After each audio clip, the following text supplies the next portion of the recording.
Hello, short info.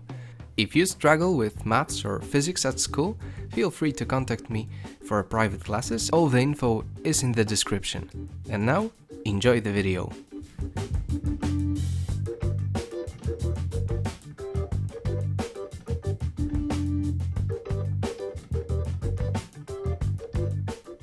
Weekend. Time to chill out at last.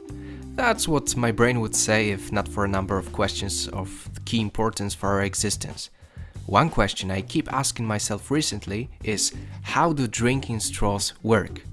I guess you've never really wondered how it's possible that we can lift the liquid from the cup when we drink. We just sip it through the straw and that's it. But when we think of it, this would mean that we lift the drink to our mouth only thanks to our own abilities.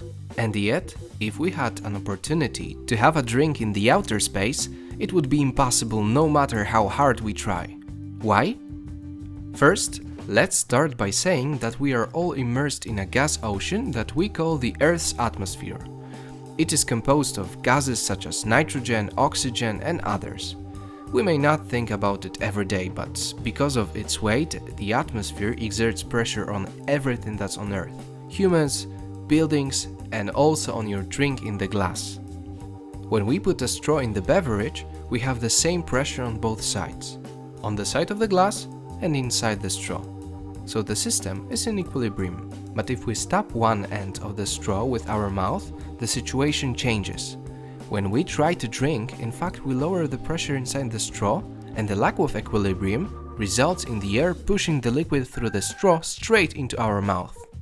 Yes, it's thanks to the air around us that we can use drinking straws. Talking about space again, I must tell you it's pointless to throw a party in space. Why? Because there's no atmosphere there.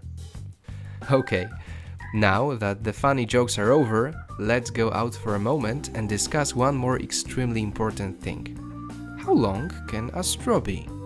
I mean, could we, for example, rob someone of their afternoon coffee if we had a very long straw? Just asking out of sheer curiosity.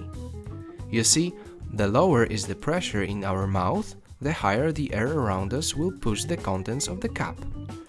Of course, this value differs from person to person, but we know for sure that we are not able to achieve ideal void or zero pressure.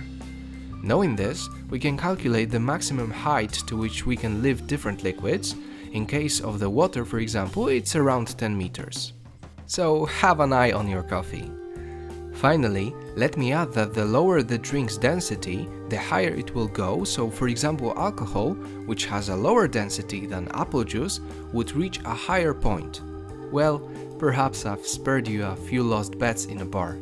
You're welcome. So to sum up, no matter how strong you feel, remember that in the case of drinking through a straw, it's the atmosphere that plays the main role.